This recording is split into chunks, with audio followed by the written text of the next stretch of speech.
get a lot of influence on smaller communities. Usanikwan could force the pilgrims to leave at any time, but it's unlikely he sees them as a threat. About 9 degrees. As we head through the evening and overnight, cloud and rain gathering already in the northwest will start to push southwards. Again, there'll be some winteriness behind this, even to lower levels across parts of Scotland, and the wind will start to become a feature of the weather across parts of Scotland, Northern Ireland and the Irish Sea. With clear skies in the far southeast, it does mean for you that there will be a touch of frost. But we'll start here with some sunshine. That will be short-lived because the weather front bearing the rain is going to be pushing steadily southwards. Now, if we follow this weather front round, you can see how it wraps around that low pressure, bringing some more snow across northern and western Scotland, and some of that will be at low levels. Further south, some of the showers could be wintry in the tops of the hills, but tomorrow the wind again will be a feature. The Met Office has a yellow weather warning out for the wind strength across Scotland, Northern Ireland and Northern England. Widely gusts 50 to 60 miles an hour. Around the coast, some of us could have gusts 70 to 80 miles an hour. So an unsettled period of weather coming our way. Charlie and Naga. Charlie, Carol, thank you so much. I can't believe I called you. We're all at it. I know, I'm so sorry, Carol. Thanks so much. We'll speak later. Thanks, Carol. Time now is 16 minutes past 7. Let's return now to our main story this morning, the tragedy in the Channel, which has prompted the leaders of Britain and France to agree on the need to urgently step up their joint efforts to prevent people from crossing. The Prime Minister Boris Johnson spoke to President Macron by phone last night. What sort of measures are going to make a difference? Well, let's get a view from the Dover MP, Natalie Elphicke, and Zoe Gardner from the Joint Council for the Welfare of Immigrants. Good morning to you both. As many people have said, it's a day that perhaps was inevitable because of what's been happening and the number of crossings that we are seeing over the Channel. Natalie Elphicke, what do you think needs to be done now? We know that the UK is talking. We know that there are crisis talks in France. The hope is now that some coordination can be improved. Well, yesterday's tragedy cannot be repeated, and we need to have urgent and swift action to make sure that these boats are not entering the water. Here in Dover, it's windy, it's raining, and it's extremely cold. People should not be in the water in this weather. It's an incredibly dangerous crossing, and otherwise we will see more loss of life. So I'd like to see the patrols stepped up on the beaches, making sure that the boats don't get in the water in the first place. That's the best way to keep people safe, by keeping them on the shores of France where they are already safe. When you say you want to see patrols stepped up, how many patrols can we offer? I know at the moment that is being resisted by France, but how many patrols can be on offer? Because we were talking to a representative from the Calais Ports Authority who said, look, when I hear that the French aren't doing enough, you've got 100 kilometres of sand, bushes, forests to control. There are a lot of controls already in place, but it's an enormous piece of land to patrol. Yesterday we saw footage of French police standing by while people got the boat ready, picked up the engine and took to the water on the French side. They did absolutely nothing. That's unacceptable, and that's got to change. The British are standing by, willing to put people to help. The EU, I'm sure, will come to the French's aid as well. This is a humanitarian crisis on the shores of France, and these people smugglers must not be allowed to continue to ply their trade and put people's lives at risk in these wintry seas. It is vital that action's taken, and the only way to do that is to stop people on the beaches of France from getting into the boats and turn them round swiftly in French waters if they do get in the water. Yeah, just to be clear, do you have a figure on what we can offer in terms of patrols? Well, I expect that that will be part of the discussions that you've referred to between France and the UK today. It's been offered before, in the past, and I'm sure it will be offered again. But do you know? It has, and the French did not take that up, but But we work very well with the French, with juxtaposed controls, with French officers working here in Dover, with British officers, border officials working in Calais. We have a long and good border security cooperation agreement for legal routes, and we must extend that to these illegal routes, working together to stop people getting into those boats and saving lives by making sure those boats don't get in the water in the first place. Zoe Gardner, good morning to you. Today the questions are about how to stop these crossings and if people need to seek asylum in the UK to make this safe. What can be done? Good morning, Naga, and thank you for having me. In the wake of such a horrific tragedy, we've been absolutely devastated at JCWI to hear about such a huge loss of life, including men, women and children. This tragedy was completely predictable, indeed it was predicted, and it was completely preventable. I don't know how many times, Naga, you have spoken to politicians who have told you that a few more patrols on the French beach are actually this time going to solve the problem, but I've heard it 100,000 times at least, and this approach has failed us. This has to be a time for our government to mark a turning point. This tragedy must not be allowed to continue, and that means changing our approach, not more of the same failed policies. We need to offer people alternatives to the smuggling boats. To be fair, Zoe Gardner, sorry to interrupt, to be fair, Zoe Gardner, the offer of patrols has been refused by the French, so that approach hasn't been. But the French are patrolling their own border. Yeah, and insufficiently so. As absolutely insufficiently, and I agree that it's absolutely horrendous. Those images of the French police standing by while children got onto one of those unsafe vessels are shocking to me, and this is a European failure, and the French have a huge amount to answer for, also for the conditions that people live in northern France. They're destitute, and when they are picked up and prevented from making the crossings, they're left destitute. They're not offered any support, so they absolutely haven't found safety at that point. And in many cases, this is about people joining their family members, coming to a country where they have connections, where they believe they can build their future. And so it only makes sense for us to offer them ways to make that journey without getting into the smugglers' boats. That's how you cut off the source of this problem. And currently, this government has a bill going through Parliament that its own evidence says will make this worse, will force people to take more dangerous journeys. There will always be a stretch of coastline that isn't being patrolled. There will always be an official you can bribe. And as long as our borders are closed to refugees, there will be desperate people who will take these risks. Natalie Elphick, to pick up on that point, if people are going to seek asylum and seek refuge, surely rather than making it more difficult, the process should be made easier. This isn't about people who want to come and take our benefits or use our resources. These are about people who are escaping desperate times, who are at desperate moments in time. What can be done to make that easier and more humane? I think it's really important that we do recognise that people are already safe in France and many other European and other countries before they get to France. So it's simply not correct to say that people are not in safety. There is help and assistance available, and they should be seeking it rather than putting to sea in a dinghy in the hands of the people smugglers. This is about people smuggling. No, but that's a slightly different point. Apologies for interrupting. That's a different point. The point is, if they want to come to the UK, they have the right to come to the UK as an asylum seeker. The point is, the journey here is treacherous. How can that be made better and safer? The journey across the small boats is unlawful. It is an illegal route of entry, and there are safe and legal routes, and it's absolutely vital that the message gets out there that people must take safe and legal routes and not put them in the hands of people smugglers. We take a large number of people directly from resettlement near conflict zones. That's the right thing to do. It makes sure that we get the most vulnerable and needy and put those in places of safety and bring them directly to this country. That's the way our asylum should work, to make sure that we're bringing in people in the greatest need, the most vulnerable, directly from those areas of conflict, and that's what we do. This is about illegal activity, it is about people smuggling, it is about loss of life, and I agree it was predictable and it needs to be brought to an end. There are in fact only a few specific departure points at which we see the large number of these crossings occurring.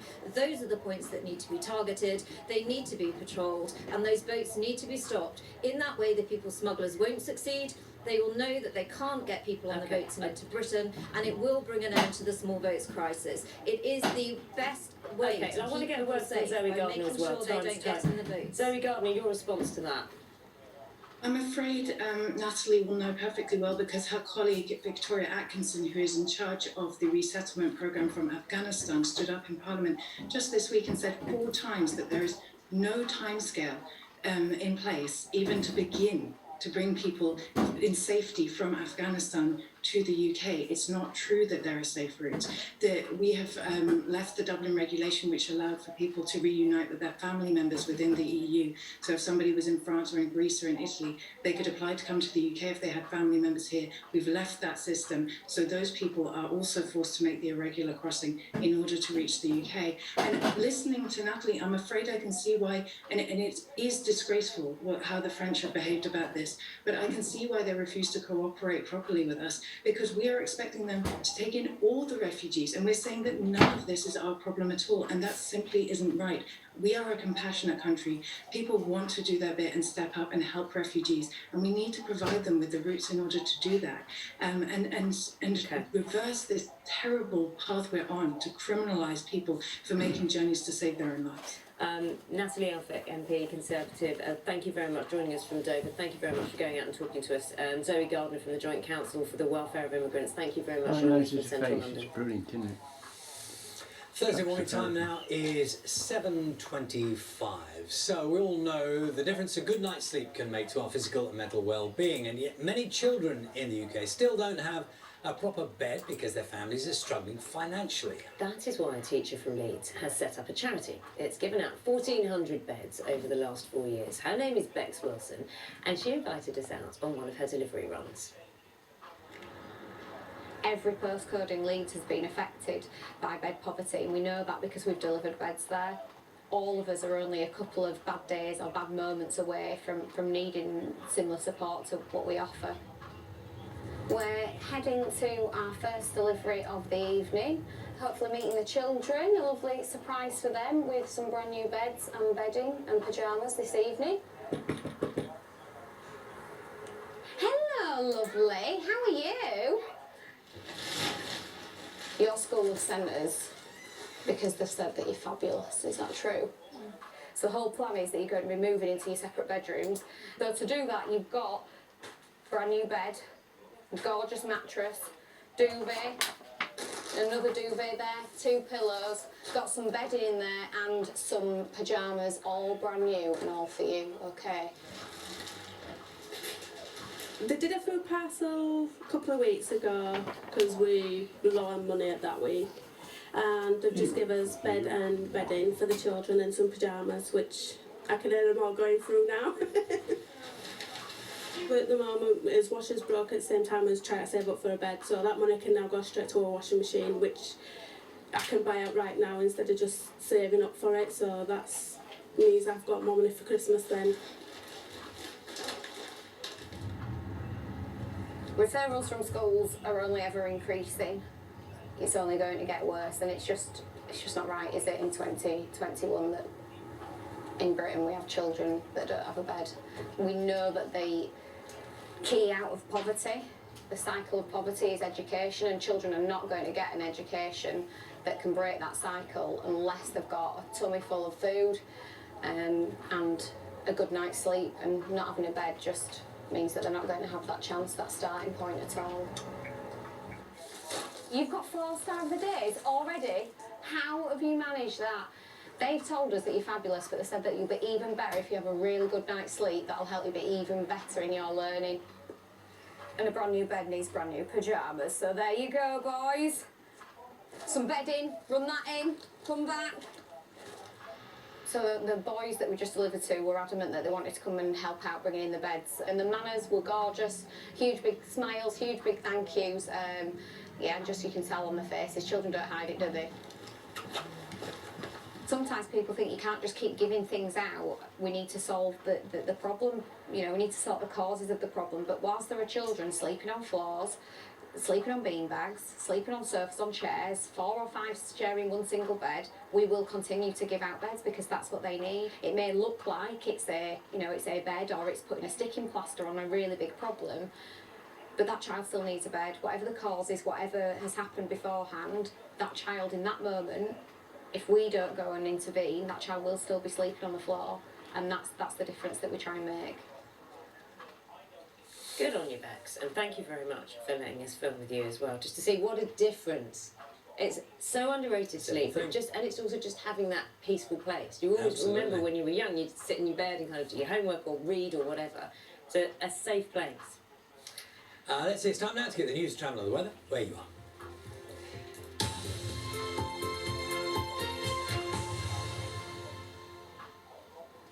Good morning, I'm Sonia Jessup. An officer from Scotland Yard's Parliamentary and Diplomatic Protection Commands, accused of raping a woman he met on Tinder, has been accused of sexually assaulting 3 more women. PC David Carrick from Stevenage appeared in court last month on the initial charge, which he denied. Police say a further 3 women have now come forward.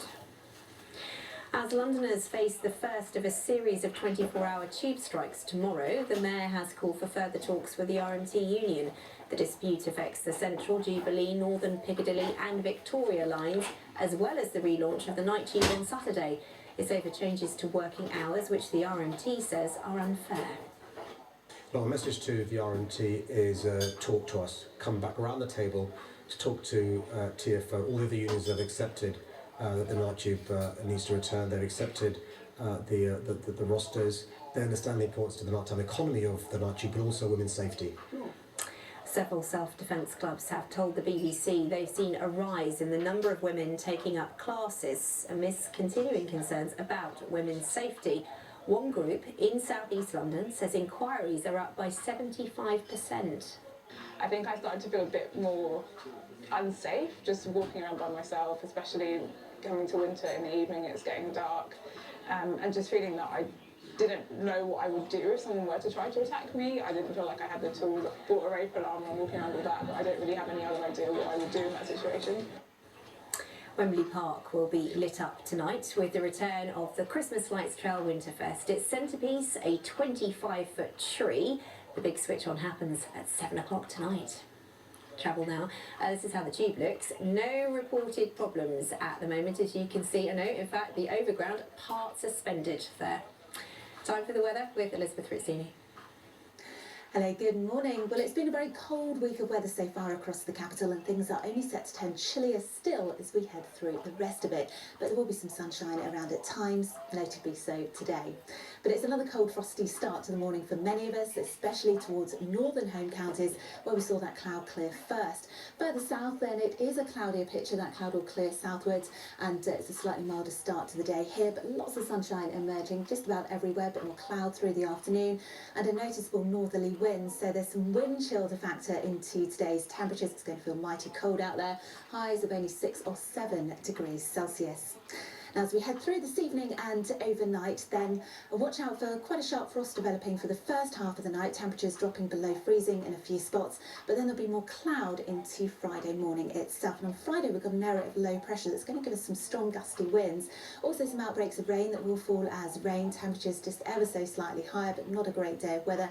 And there'll be plenty of added wind chill too, but it's windier still as we go into Saturday. Watch out for some showers. It will be feeling cold, and some of those showers could turn out to be a bit wintry maybe on the higher ground. More from me in an hour. You can check out our website too. But now it's back to Charlie and Naga. Bye for now.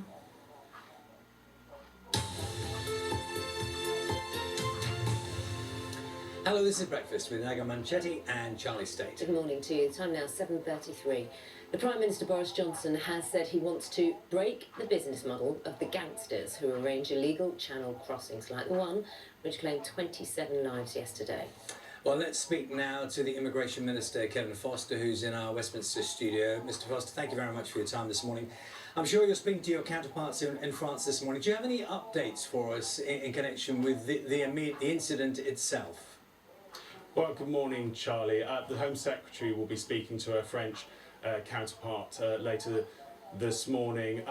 Obviously, you know, our heart goes out in terms of those who lost their lives yesterday and their loved ones. As you know, at least 27 people have died, but it is a dynamic situation. The French authorities are investigating, and obviously we're keen to let them get on with their work, and we've obviously offered any support we can give. Many people have observed this to be very shocking but entirely predictable. Do you accept that? It's the channel are dangerous waters, and people setting off in flimsy boats without proper life-saving gear, you know, organised and facilitated by ruthless criminals.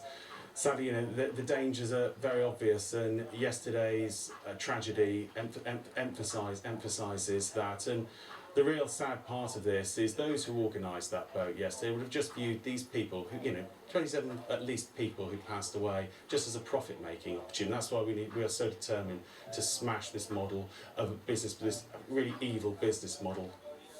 What are you going to do to change the way things are at the moment in practical terms?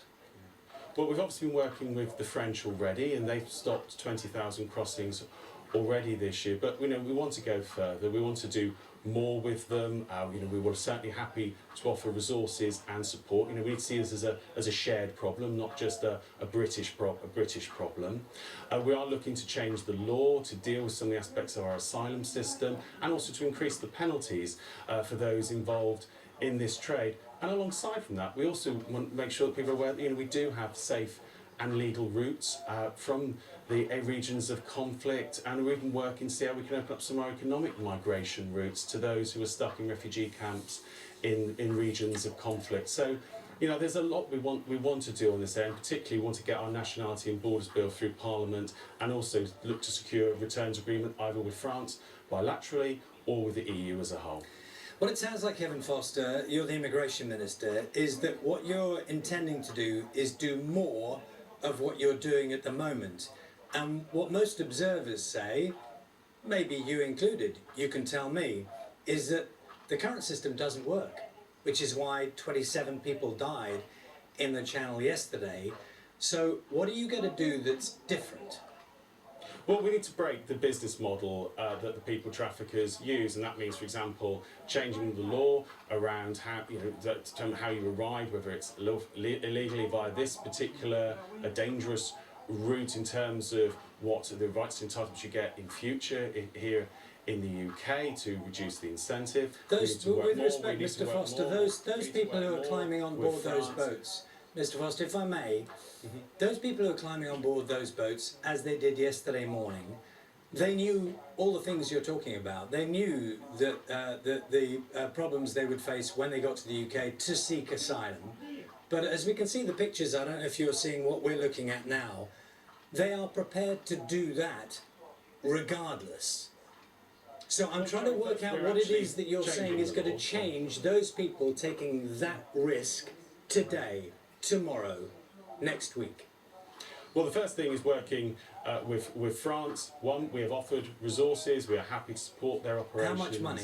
On the beach? Well, we've already agreed 54 million. Have you paid that to look money? at doing more. Yes, we have paid money to the French, but we're also prepared to offer resources beyond. Like yesterday, you know, we deployed a helicopter at their request to help with the search and rescue operation. So, you know, we're prepared to go beyond just offering cash, Charlie, to offering support as well. Because look, it's in no one's interest for this to continue. It's not in the UK's interest, it's not in France's interest, and it's certainly not in the interest of those who are making these deadly journeys in the hands of people traffickers. If I look at the comments of Gérald Darmanin, apologies if I've got that name wrong, it's the French Interior Minister, who said he spoke to the Home Secretary Priti Patel 3 days ago, asking for more police officers, more cameras, more resources in general. He said that the contribution from Britain remains minimal compared to the resources that we put in place. Do you accept what he said? Well, the Home Secretary will be speaking to her counterpart later this morning, and again, you know, we're prepared to offer support on the ground, we're prepared to offer resources, we're prepared to offer literally people to go there and help and assist the French authorities. We're clear we don't just see this as an issue that France needs to deal with, but one that we want to work together with France and our wider European partners, because we only need to look at the situation in the Mediterranean or Eastern Europe to see this isn't just an issue in the Channel. To break the business model of these gangs, and that includes things like securing returns agreements as well as the policing and law enforcement presence that there is in the Pas de Calais. Is one of the areas that you are actively looking at now helping, financially or otherwise, the French set up some kind of system in France whereby those people who are seeking to come to the UK could be processed in France. Is that something you're actively pursuing? No, we don't believe in encouraging people to make journeys across the Mediterranean, which are equally dangerous and where thousands of people have lost their lives, are appropriate. What we're looking at is having safe and legal routes from the regions of conflict themselves. You know, we evacuated 16,000 people from Afghanistan in August alone. Only last week, you can see that we welcomed an Afghanistan women's football team, and they flew here on a visa from the, they didn't need to engage in a dangerous journey. We're also looking to create more of our routes in terms of how we can support those people to come in directly. So, again, and looking at Europe as well, similarly, the European Union's looking to tackle the issues on its own border and, of course, the loss of life in the Mediterranean. And that type of centre would, yes, it might stop people crossing the Channel, but it would encourage even more to put their lives at risk in the Mediterranean. I thought what we were trying to do in the immediate term is stop people crossing the Channel. And I look at their reports already this morning, and you will know that the weather has worsened today. There are already reports of crossings continuing this morning. 2 boats have been brought to Dover carrying around 40 people. What you're talking about sounds very academic relative to the reality that people are getting in those boats this morning with worse weather, and you're changing nothing. Well, Charlie, there's nothing academic about the number of people we evacuated from Afghanistan or our safe and legal routes. I'm talking about the crossings on the Channel. And there's nothing academic about the offers we've made of extra support. We are prepared to put resources, including border officers. For many years we've worked well with France in terms of juxtaposed controls, where our border force and the French border police work well together to secure the routes between our countries. But this by isn't rail working. and by ferry. Well, I think most people who've used our ferry and rail links would say that the juxtaposed controls work fairly well. What we now need to do is extend that approach to how we deal with those making irregular journeys across the Channel, putting lives at risk, and how we work together to break the business model. France has already this year stopped 20,000 crossings. We've seen 400 arrests. We've broken 17 organised criminal gangs. But yes, we can go further, and we believe we can, and believe we can work with our French colleagues, including looking at options for returns agreements. How much more money are you prepared to put in? And I do want to clarify something. I know you mentioned the figure, I think it's 54 million. Have the French received that money in order that they can put more people on the ground across that 100 kilometres of coastline? Have they received that money? Our funding has enabled them to double the number of have they police received on, that money? on the beaches, and they've received money from the UK. The 54 million? Well, they've received the money as we've agreed to pay them. And again, we're not I just want to be very clear, Mr. Foster. I want to be very clear about this. Officers, we're prepared to offer our cutters, we're prepared to offer our air assets and resources as well. So this isn't just about will I put a financial figure, but we are prepared to offer resources. As yesterday, when we deployed a UK helicopter into French waters to help over French waters to help with the search and rescue operations. This isn't just about cash. This is about actively offering our resources, our personnel, and our expertise and experience. And we're very happy to work with the French to do that. And that's above and beyond the agreements that we already have with them. I'd like you to just tell me one very straightforward thing, which is, and I accept the point you're making, it's not just about the cash, but when that announcement was made by Priti Patel about this money that would help, and she made very bold claims about bringing this crossing across the Channel and these boats down to zero, that was the hope and the expectation. She said that we would be giving £54 million to the French. Can I be very clear? Have they received the entirety of that £54 million as we stand today? Charlie, we'd agreed to pay it in instalments, and we've made the payments as we've agreed to pay. And certainly we'll be again discussing later today with the French. But again, we've seen, as we touched on, let's remember the French have stopped 20,000 crossings this year. We've broken 17 organised criminal gangs working with the French. So to be honest, there is a lot of work being done already, but we need to step that up further. And we're prepared. We're keen to work with France. We're prepared to offer resources on top of money, and of course to look at whether we can get a returns agreement as well, which would ultimately smash the business model of the people trafficking gangs. There is a lot of focus, quite rightly, on those people trafficking gangs and those individuals who are controlling that. In terms of what they face if they're caught and if they're convicted, what charges do you think they should face, and what kind of jail terms should they face? Because, as you said yourself, a lot of this is about sending out the messages about the risks people are taking, and that includes those criminals who are trying to do this. Absolutely, we're clear we want to increase the penalties, and we want to ensure that, that the maximum sentence can be up to life imprisonment for those who view humans as nothing more, people, you know, literally view people as nothing more than a profitable cargo that they're happy to put at immense risk. You know, that is in our Nationality and Borders Bill. We want to get that bill through Parliament. It would certainly be far easier to get that bill through if we had the support of the main opposition parties as well for it. But we're determined that we want to crack down, and we do want to send out a very clear message of what we think of those who engage in this despicable behaviour and put people's lives at risk with the tragic consequences we saw yesterday. Kevin Foster, Immigration Minister, thank you for your time this morning.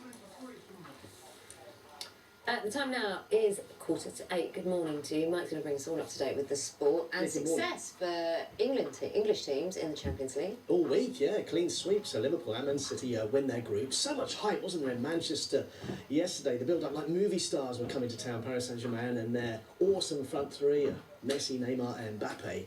But in the end, they were a bit flat, weren't they, compared to City?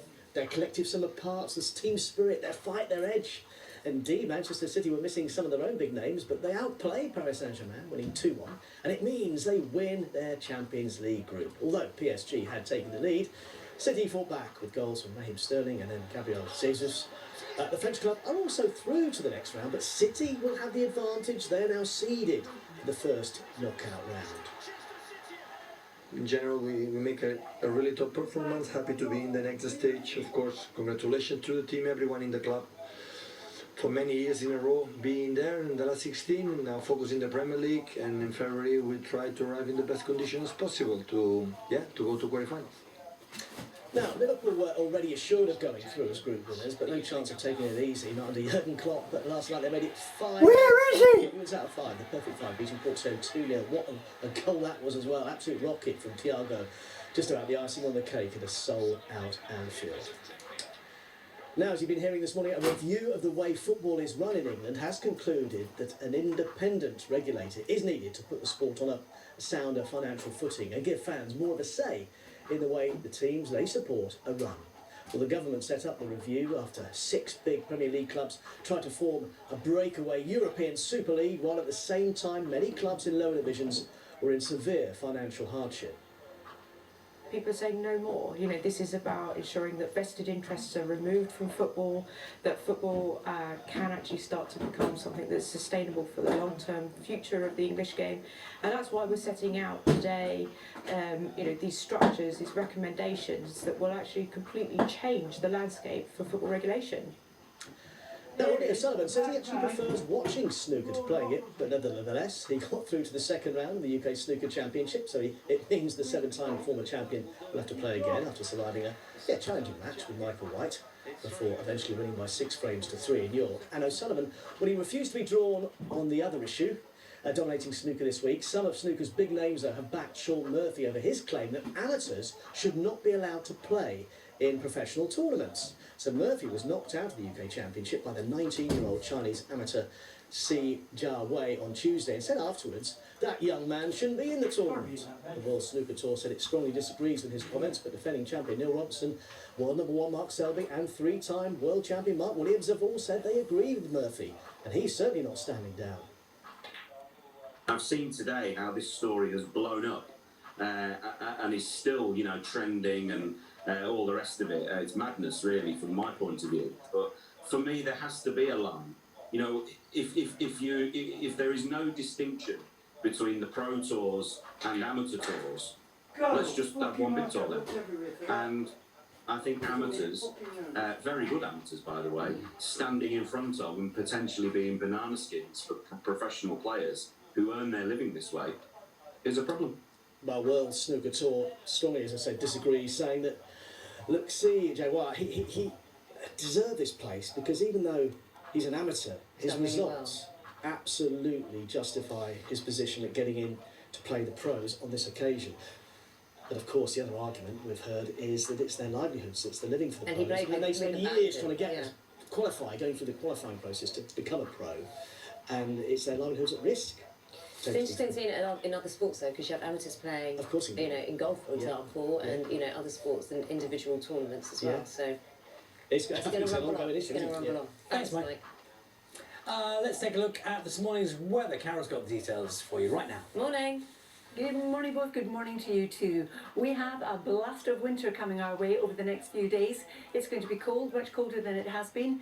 Saturday in particular, there's the risk of gales or severe gales and spells of rain, sleet and snow. Now, we're not all going to see some snow, but I'll tell you a bit more about that as we go through the forecast. It's a cold start to the day though, some of us starting off with some frost, a lot of clear skies, a lot of sunshine around, and windy along the coasts in particular. That's where the strongest winds are, and they're blowing in showers. Now, most of the showers are going to be of rain, but we could see again some wintry showers continuing across the northern half of Scotland. Some wintriness over the hills of Northern Ireland and the North York Moors. As we come along the coasts of Wales, southwest England, and also eastern England into East Anglia, there are going to be rain showers. But again, as we come south, similar picture, a lot of dry, clear, crisp and sunny conditions, but feeling cold. To give you an idea of the temperatures, this is what you can expect as the maximums through the afternoon, 4 to 9, maybe 10 in the Channel Islands. Now, by the end of the afternoon, you can see already the cloud gathering and some rain arriving across the far northwest, again with some wintriness. That's going to be pushing southwards through the course of the night. Behind it, we'll have scattered showers, but increasingly wintry and down to lower levels in Scotland.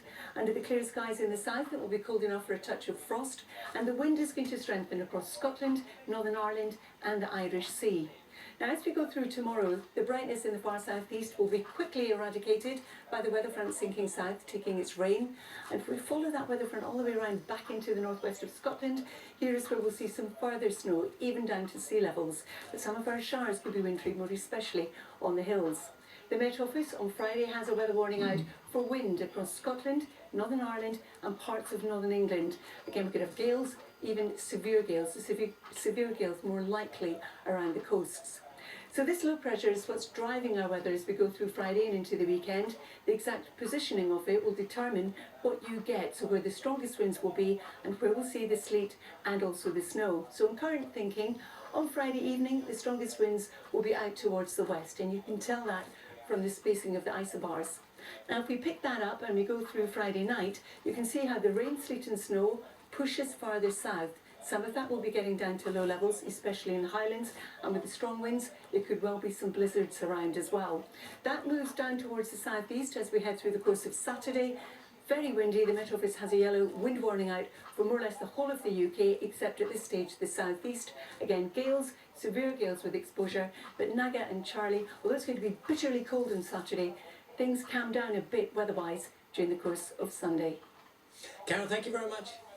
Pleasure. It's 8 minutes to 8. Most families have at least a couple of younger members who love to put on a show, especially around Christmas. Seems that the royal family is no different.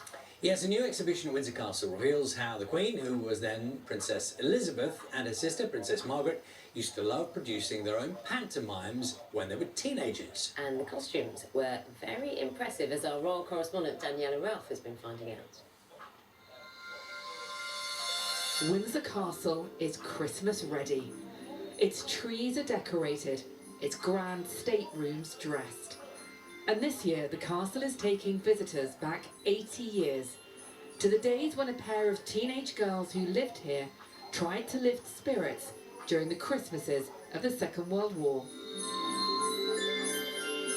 Princess Elizabeth, as she was then, and her sister Princess Margaret created an annual royal pantomime.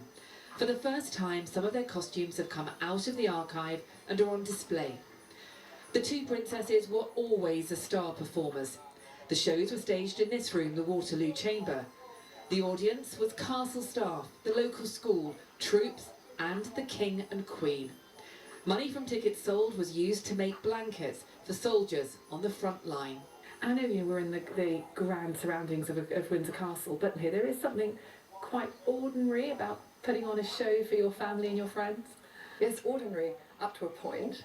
I mean, they were supported by, sound technicians that came specially from the BBC, special set designers, but that was very much blended with that kind of homemade element too. So whilst the performances were, looked very grand and very beautiful, there was very much a kind of homegrown spirit to it all.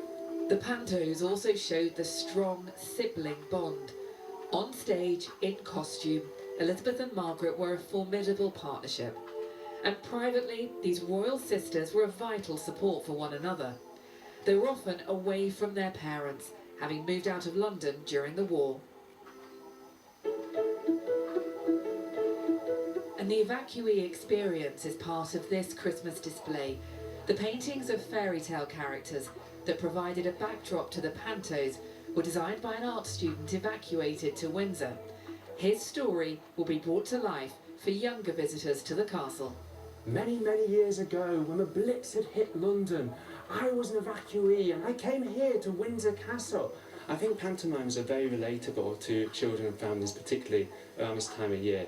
And it's also a story about finding the best in hard times, which I think we can all relate to in the past couple of years. As the Queen heads into her 70th year on the throne, the Panto display is a reminder of Christmases here at the castle during a unique time in her life, before she had taken on the responsibilities of monarch. It is a snapshot of a royal childhood, of how Christmas at the castle tried to bring some festive cheer to the dark days of war. Daniela Ralph, BBC News, Windsor. Panto season, Christmas party season. All about the season you like, yeah? Charlie loves partying, I like a bit of golf, so Ben thought, how can I combine both the two to keep us both happy? Here we go, only Ben can make this work. Hello. Good morning. Naggy, you would love this place. I know you are very competitive when it comes to golf, so let me see whether I can get this in. But you're right, good morning. We're in Swingers. It's in West London. It's a crazy golf place, as you might be able to tell. Oh, I did that badly. And look, this place normally packed full of people because it's Christmas parties, it's big work groups, there's DJs, there's drinks, there's all sorts of things going on here. And bookings are back up, and lots of businesses in the hospitality industry that's been struggling for the past, 20 months because of those pandemic restrictions. They are welcoming people back through their doors, and bookings are back up. Not quite yet to the levels they were at before the pandemic, but nonetheless things are looking up. But there is a problem in so much as there might be a few smaller groups, maybe not as much planning, people coming on, spur of the moment because they're worried about coming to places like this perhaps.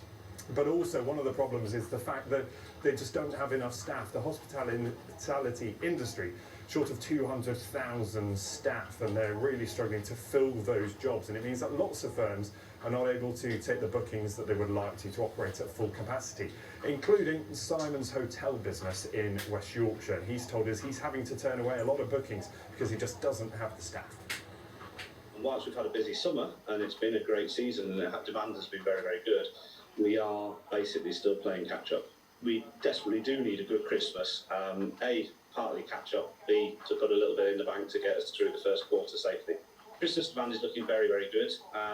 The Christmas numbers, the bookings are up on previous years. So there's definitely an appetite and demand for the public to get out and enjoy this Christmas. Talking to colleagues in the industry, there's a nervousness of will we all have enough staff for the real busy nights, the Fridays, Saturdays, etc. Overall, it's encouraging. The demand certainly seems to be there, and people seem to be looking forward to a really good Christmas this year. So that's Simon's view there from West Yorkshire. Let's introduce you to Matt Ruck-Smith, who runs this place. Matt, good morning to you. Look, we're talking there about bookings being back up, that people are coming back to places like this. How are you getting on? There's good news. We've obviously had a really difficult last couple of years, but this year we got back open in June. Confidence slowly started creeping back into the market, and we got to October and suddenly Christmas bookings started happening. Our sales team got busy, and now December's looking really, really busy, and we're going to have a Christmas season. And Christmas for you, one of the most important times of the year. Obviously when you can make a lot of your money that maybe you don't make in sort of January and February. But also for you, it's about big work groups, isn't it? And parties coming into somewhere like this. Yeah, absolutely. So we are doing a lot more in the way of smaller bookings this year. We tend to be full for the whole of December, and when we look at our sales mix versus 2019, it is made up of a lot more small bookings.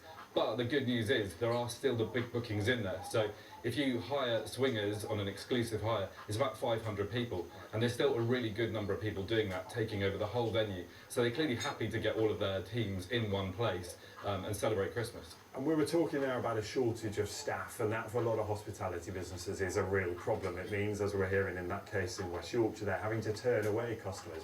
How are you coping? Have you got the staff you need? So in December, we need more staff on the floor to cater to the demand. So we up our staff numbers, and at the moment we're about 7% down on floor staff on where we need to be. So we have to make some quite strategic decisions about how we operate through December. And it means that for us, on a couple of Mondays in both of our venues here in London, we're not going to be able to open. So overall, we're really lucky. It could be a lot worse, but we do have to factor in that very real impact that there's 1 day out of 7 when we can't get open, when there is the demand, there are the customers, and we really would like to be open on those days. Matt, good luck. Really busy time of the year for you, but really nice to see you this morning. Thanks so much. And as Matt was saying, look, you know, a far cry from what they saw this time last year, where there's lots of patchy restrictions, lots of problems for them to contend with. So let me see whether I can have another go at this and get it through. Not quite up to Naga standards, I fear. Nowhere near, Ben. I knew you'd say that.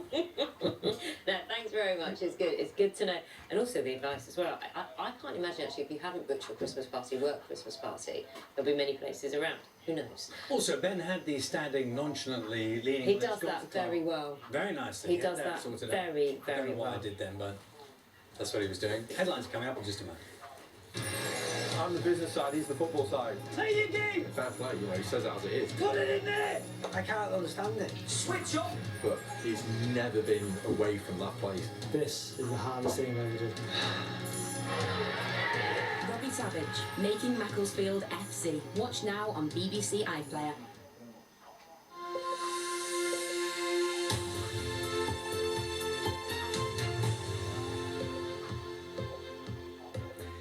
Good morning, welcome to breakfast with Naga Manchetti and Charlie Stent. Our headlines today. Britain and France agree to step up efforts to stop people crossing the Channel. 27 men, women and a child drowned when their boat sank as they tried to reach the UK. The French government is holding crisis talks this morning. Police there have arrested a 5th man in connection with the tragedy. We'll hear from people who are still trying to reach the UK and ask why they're willing to risk their lives crossing the world's busiest shipping lane in inflatable boats. Where are you going now? The UK. Good morning. English football needs an independent regulator to stop it lurching from crisis to crisis. That's according to a fan-led review into the sport. And another fantastic night for the English clubs in the Champions League. Victories for Manchester City and Liverpool as both win their groups, and City's Sterling outshines Messi and co. And the Fab Four as they once were. A new documentary featuring hours of unseen footage of the Beatles is released today. We'll be hearing from the director, Peter Jackson. Good morning. It's a cold start to the day, but for many of us, it's going to be dry, crisp and sunny. However, there are showers, especially around the coasts, where it's pretty windy, wintry showers on the hills in Scotland, and then we get into a period of potentially disruptive weather. I'll have all the details later on in the programme.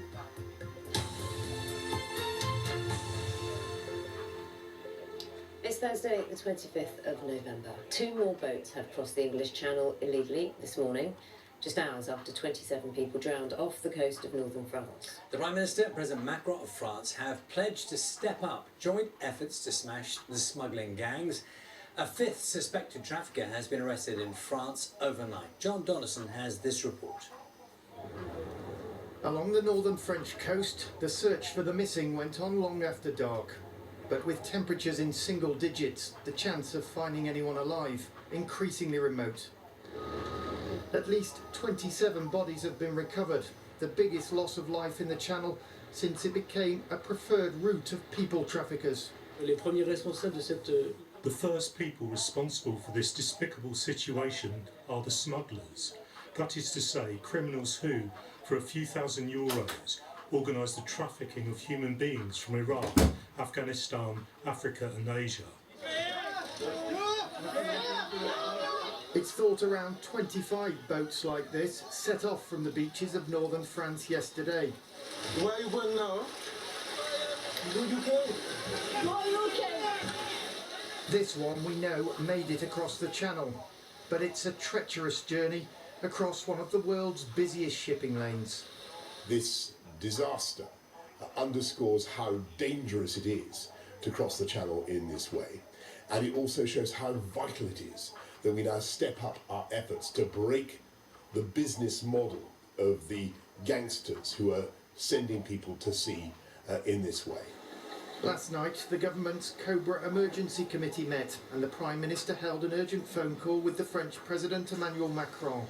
Downing Street said the two men agreed to step up joint efforts to prevent the crossings. Any decisions made? Evening. And to stop the gangs putting people's lives at risk. But people the BBC spoke to at this Calais migrant camp last night said they would keep trying to reach the UK. Uday said he attempted to cross earlier this week, but gave up because the waves were too high. We need to create safe and legal routes for people to get here through planned resettlement programmes and family reunion.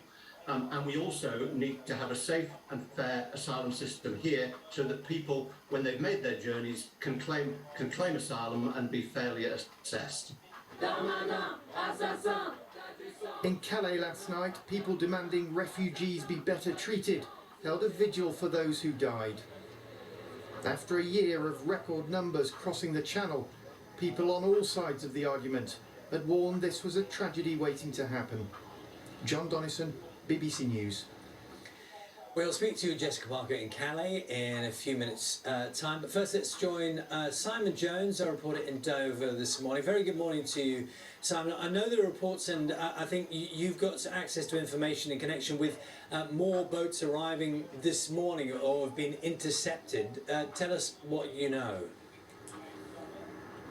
Yes, the weather is taking a turn for the worse. It's getting very windy out there at sea. The rain is coming down. It's extremely cold. But despite that, 2 more boats have managed to reach UK waters this morning. I understand they were picked up by the lifeboat in the early hours. I'm told around 40 people were on board those 2 boats. So it shows the desire to get to the UK remains despite the deaths of those 27 people in French waters yesterday. I think ultimately the authorities here were expecting, as we went into the autumn, for the numbers of people attempting the crossing to come down quite dramatically, but that hasn't happened at all. In fact, so far this month, more than 6,000 people have managed to reach the UK by boat. That is far greater than the figures we saw this time last year. I think it reflects that this route across the Channel has now become an all-year-round route because it is so lucrative for the people smugglers organising the crossings, and I think the people smugglers are getting paid around £3,000 each by the migrants, and when you add that up with sometimes 20, 30, 40 boats being launched on the same day, then you can see why this is such big business. Ultimately though, for the politicians, this will now need to focus minds. In terms of what happened yesterday, the search operation has now been called off. Hopes of finding any survivors from that are now gone. Simon, thank you. Our Europe correspondent Jessica Parker is in Calais. Let's talk to Jess now. Jess, I mean, I can see the wind blowing. It is cold where you are. Simon was describing what it's like in Dover as well. Yet, we know there are still crossings being made. And we know the French are holding crisis talks, but almost to what end? Because crisis talks have been held for months, for years, to try to tackle this problem.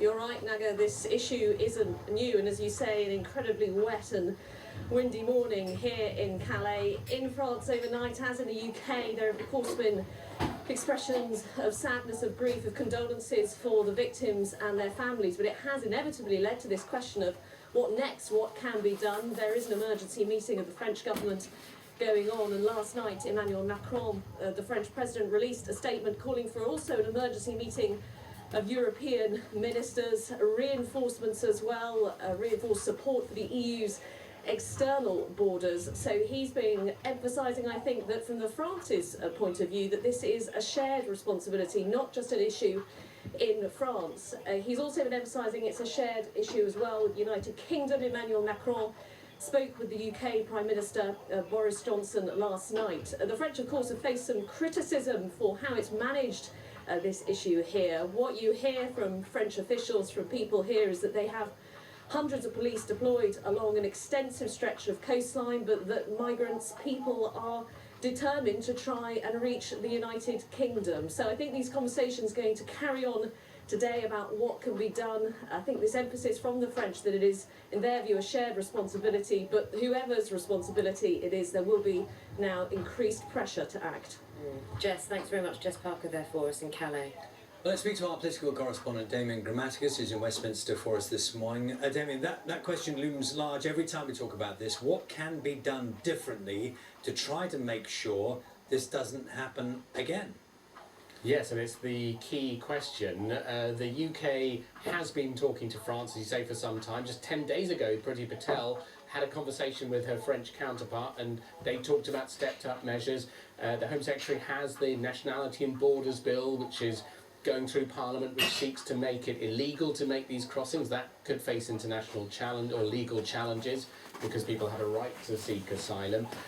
The UK has been giving large amounts of money, and what we see now is the UK stepping up calls it's made in the past to send more personnel across the Channel to try and help on the French side. This is what the Immigration Minister, Kevin Foster, said today.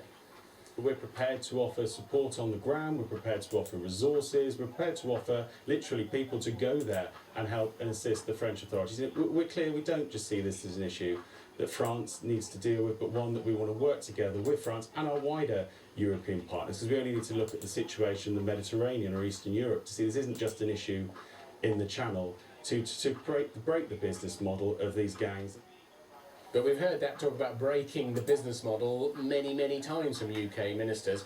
And the alternative that people say is should be looked at as a possibility is, rather than criminalising this, is looking at opening up safe and legal routes, which would mean people don't have to take to the boat. And interestingly, Kevin Foster did say today, talking to BBC Breakfast, he said that they wanted to open up economic migration routes to those stuck in camps and ensure people have safe and legal routes. We'll wait to see if there is more on that. David, thank you very much. What does need to happen to prevent another tragedy unfolding in the Channel?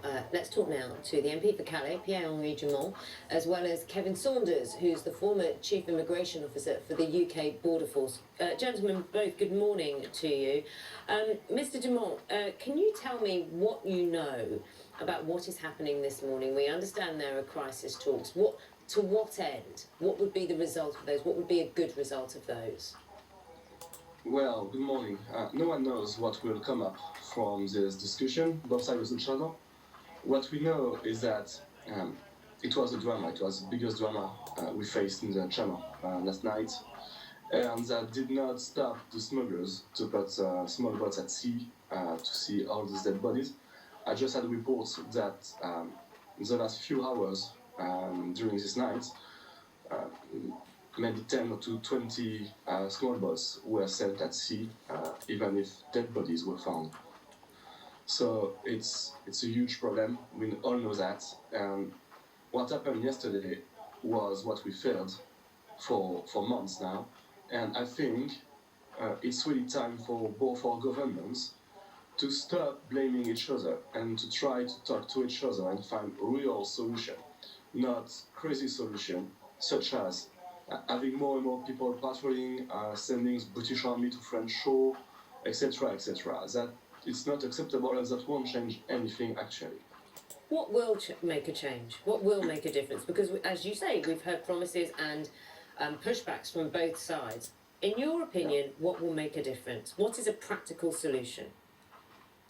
For the British side, I see 2 points. The first one would be to have a safe route, safe passage for migrants by giving them the opportunity to apply for asylum in France or in Germany, to apply for asylum in the UK. Because right now, to apply for asylum when you are a migrant, you need to have both feet in the UK, and if you take a look at the figures, the British authorities processed 30,000 asylum applications a year pre-COVID in 2019, while France processed at the same time 4 times more, 120,000 asylum applications. That's not logical.